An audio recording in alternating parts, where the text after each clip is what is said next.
Assalamualaikum warahmatullahi wabarakatuh dan salam sejahtera. Nama saya Khairin Najla binti Muhammad Halim. Saya berumur 15 tahun dan saya bersekolah di Sekolah Menengah Kebangsaan Padang Negara. Kod sekolah saya ialah TEA 3125. Hobi saya ialah membaca buku-buku berilmiah dan terokai pelbagai hal yang menarik. Cita-cita saya ialah untuk menjadi seorang peguam bela. Pepatah ada mengatakan, ilmu yang dikongsi bertambah manfaatnya.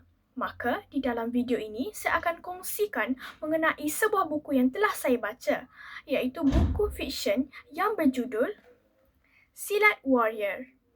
Buku ini merupakan hasil karya seorang penulis yang berbakat, iaitu Sharina Elisa. Ianya diterbitkan pada bulan Mei 2022 oleh syarikat penerbitan Bukut dengan harga RM10 di Semenanjung Malaysia, manakala berharga RM12 di Sabah dan Sarawak. Ini merupakan harga yang sangat berbaloi dan berpatutan bagi pelajar seperti saya. Isi kandungan buku ini mengandungi 10 bab yang mengisahkan tentang seorang pesilat yang bernama Yamin atau lebih dikenali sebagai Min. Ibu Min telah meninggal dunia sejak Min berusia 2 tahun dan sejak itulah Min dilatih bersilat oleh datuknya. Di dalam buku ini juga turut ditonjolkan nilai ketabahan seorang pemuda yang telah kehilangan banyak benda di dalam hidupnya. Pada halaman belakang buku ini terdapat biodata penulis. Penulis yang bernama Sharina Elisa atau lebih gemar dipanggil Lisa merupakan anak jati Terengganu. Dan yang menariknya, apabila beliau menerbitkan buku ini, beliau telah memperkenalkan warisan kita kepada generasi muda yang mungkin ramai belum mengetahui keistimewaan warisan seni silat di dalam kalangan masyarakat Melayu. Beliau pada mulanya hanya berani menulis dalam kategori novel popular, mula memberanikan diri untuk menulis beberapa genre lain sebelum menceburi bagi karya kanak-kanak dan remaja. Buku ini menceritakan tentang kisah seorang Min yang banyak jatuh bangunnya. Apabila kita belajar silat, memang mengajar kita untuk kuat mental dan fizikal. Hal yang sama berlaku pada Min. Min tidak memilih untuk menjadi pendiam, tetapi dia terpaksa diam kerana apa yang terlintas di dalam fikirannya tidak pernah sama dengan apa yang bibirnya lontarkan. Mereka di sekeliling menuduhnya biadab, tapi Kamarul sebagai rakan rapat Min bertindak memahami walaupun mereka tidak pernah sebulu. Min pernah menjuarai kejohanan silat peringkat negeri pada ketika usianya 12 tahun.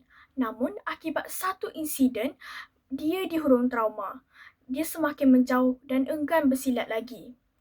Kamarul tidak betah melihat Min tersungkur jatuh. Dia tidak mampu berpejam mata mengetahui Min semakin jauh. Oleh itu, Kamarul akan membantu Min untuk kembali bangkit. Kamarul akan berusaha untuk membangkitkan semangat Min supaya kembali yakin dan masuk ke gelanggang silat semula. Tema yang terdapat di dalam buku ini ialah tema bagaimana seseorang bangkit selepas mengalami trauma emosi. Yang kedua, tema persahabatan dan sokongan. Sokongan rakan rapat seperti Kamarul menunjukkan bahawa sokongan orang sekeliling penting dalam proses memulihkan diri dan memperbaiki diri. Yang ketiga, tema keyakinan diri dan semangat juang. Melalui seni silat, Min belajar untuk kuat semangat dan tidak mudah mengalah. Kemudian, terdapat beberapa nilai di dalam buku ini yang menarik perhatian saya. Yang pertama, nilai keberanian. Min akhirnya belajar untuk melawan ketakutan dan berani masuk ke gelanggang silat semula. Yang kedua, nilai ketabahan. Min tabah menghadapi trauma dan ketakutan walaupun dia pernah jatuh. Yang ketiga, nilai persahabatan. Hubungan baik antara watak menunjukkan bahawa hubungan persahabatan yang baik dan ikhlas mampu mengubah seseorang menjadi lebih baik. Kemudian, pengajaran yang boleh kita dapat melalui novel ini ialah yang pertama, Kita hendaklah menghadapi rasa takut dan trauma supaya kita dapat menjalani kehidupan dengan lebih yakin. Yang kedua, kita haruslah menghargai persahabatan yang ikhlas kerana ianya mampu memberi kita semangat dan sokongan. Akhir kata, sebelum saya mengakhiri bicara saya pada hari ini, saya akan memberikan sebuah pantun. Buku dibaca bertambah ilmu, ilmu diamal sepanjang usia. Sekian bicara daripada saya.